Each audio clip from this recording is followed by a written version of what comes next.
اعوذ باللہ من الشیطان الرجیم بسم اللہ الرحمن الرحیم۔ 10ویں جماعت کے پیارے طلبہ و طالبات، السلام علیکم ورحمۃ اللہ۔ ایک بار پھر میں آپ کو اس کلاس میں اردو کی اس کلاس میں خیر مقدم کرتا ہوں۔ پیارے طلبہ و طالبات، کل آپ نے مرزا محمد یاسین بیگ کے متعلق اس کی شخصیت کے متعلق آپ نے جانکاری حاصل کی پچھلی ویڈیو میں۔ تو آج اسی کی نظم شکست انتظار کے عنوان کے تحت جو آپ کی کتاب اردو میں 209 صفحے پر موجود ہے، تو آئیے پیارے بچوں ہم شروع کرتے ہیں ان اشعاروں کو سمجھنے کی۔ پہلے ہم انہیں پڑھتے ہیں اور اس کے بعد انہیں سمجھنے کی کوشش کرتے ہیں۔ گلی کے موڑ پہ مسجد کے اس مینار تلے، خزاں رسیدہ چناروں کے زرد رو پتے، چراغ راہ کی مانند صبح و شام جلے، کوہر میں لپٹی ہوئی ملگجی فضاؤں میں نظر نواز نظاروں کے داغ تک نہ ملے، سیاہ رات کے دامن سے تیرگی نہ چھٹی، فلک پہ جلتی ستاروں کے داغ تک نہ ملے، گلی کے موڑ پہ اس سامنے کی کھڑکی میں وہ کیس منتظر و بے قرار بیٹھا ہے، نظر نظر میں شراروں کا اضطراب لیے، دھڑکتے دل سے سر رہ گزار بیٹھا ہے، اسے خبر نہیں شاید کہ محمل لیلا۔ تو آئیے پیارے بچوں ہم ان اشعار کو سمجھنے کی کوشش کرتے ہیں۔ گلی کے موڑ پہ مسجد کے اس مینار تلے، خزاں رسیدہ چناروں کے زرد رو پتے، یعنی جس راستے سے لوگ گزر رہے ہیں اسی راستے کے وہاں اسی گلی کے موڑ پر ایک مسجد، انہی مسجد کے میناروں تلے چنار کے درخت ہیں۔ وہ چنار کے درخت جب خزاں کا موسم ہوتا ہے تو خزاں کے موسم میں چنار کے درختوں میں جو لگی ہوئی آگ دکھائی دیتی ہے، یعنی جو چنار کے پتے ہوتے ہیں وہ زرد رنگ، وہ لال رنگ کے ہوتے ہیں خزاں کے حوالے سے، یعنی موسم خزاں میں، تو یوں لگتا ہے کہ وہ جیسے آگ لگی ہوئی ہے اس چناروں کے درختوں میں۔ تو یہ کہتا ہے شاعر یہاں، مسجد کے مینار تلے جو چنار کے درخت ہیں ان کے پتے زرد رنگ کے پڑے ہوئے تھے، چراغ راہ کی مانند صبح و شام جلے، کوہر میں لپٹی ہوئی ملگجی فضاؤں میں، یعنی صبح و شام جب ہم اس راستے سے چلتے ہیں ان درختوں کے نیچے سے، چنار کے درختوں کے نیچے سے، تو یوں لگتا ہے جیسے دیے جلے ہوئے ہیں اس راستے پر، یعنی چراغ جلے ہوئے ہیں، اس طرح کا رنگ بھرا ہوا تھا ان چنار کے پتوں میں، یوں دکھائی دے رہا تھا جیسے یہ جل رہے ہیں ایک شمع کی مانند، ایک چراغ کی مانند، کوہر میں لپٹی ہوئی ملگجی فضاؤں میں۔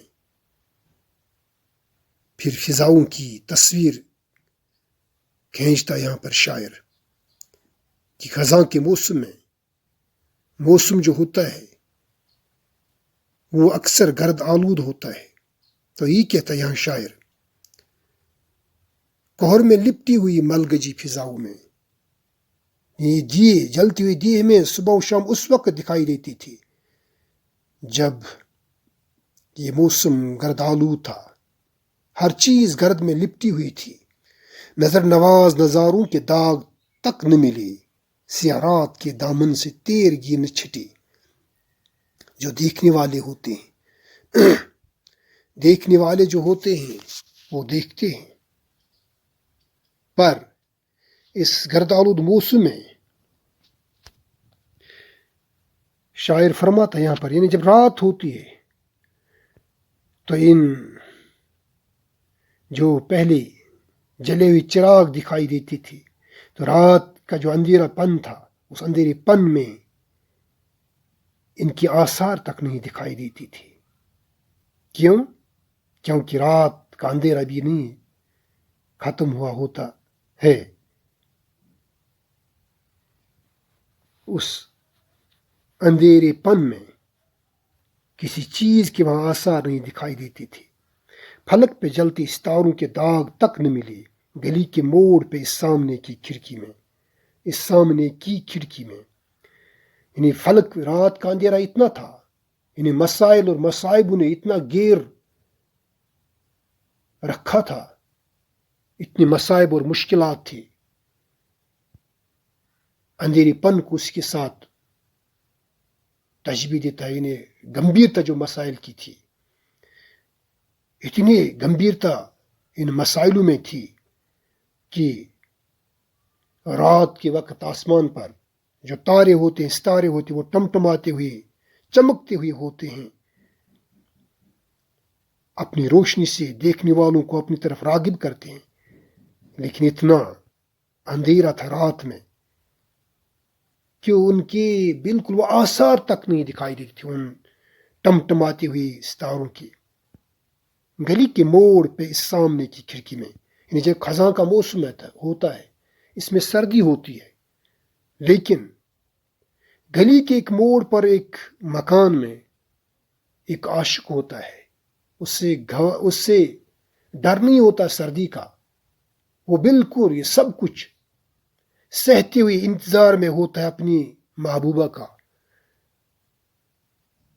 کھڑکی کے سامنے انتظار کیے ہوئے بیٹھتا ہے اپنی محبوبہ کا، وہ کیس منتظر و بے قرار بیٹھا ہے، نظر نظر میں شراروں کا اضطراب لیے۔ وہ جو عاشق ہے وہ انتظار کیے ہوئے اپنے بے قرار دل کو لیے ہوئے اپنی محبوبہ کا انتظار کرتا ہے، اور اس بالکل وہ آنکھیں تکتی ہوئی اس راہ کی طرف دیکھتا ہے، لیکن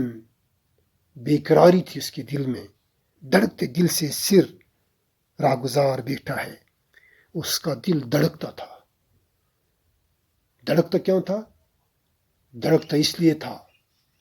کہ کب میری محبوبہ، کب میں اپنی محبوبہ کو دیکھوں، اس لیے وہ بالکل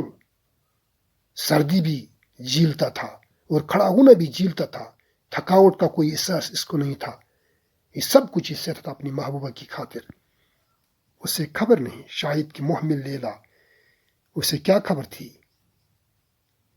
وہ یہ خبر لیے ہوئے، یہ چیز لیے ہوئے بیٹھا تھا، یہ چیز اپنے ذہن میں سموئے ہوئے بیٹھا تھا کہ شاید میری محبوبہ کا آنا جانا اس راستے سے ہوگا، لیکن اس کو کیا خبر تھی کہ وہ ایک دفعہ تو چلی جائے تو پھر شاید اس کی ڈولی واپس اس راستے سے نہ دوبارہ آئے۔ تو پیارے بچوں، اس نظم میں شاعر بے چینی، بے قراری، نا امیدی اور مایوسی کی فضا میں ایک یعنی بہشت عاشق اپنی محبوبہ کا انتظار، یعنی اس سردی کے موسم میں صبح و شام کھڑکی میں بیٹھے اپنی محبوبہ کی ڈولی کا انتظار کر رہا ہوتا ہے، حالانکہ جو گزر کر واپس نہیں آئے گی، کیونکہ انتظار اور شکست انتظار کا سلسلہ ازل سے ہی جاری ہے۔ تو پہلے طلباء و طالبات،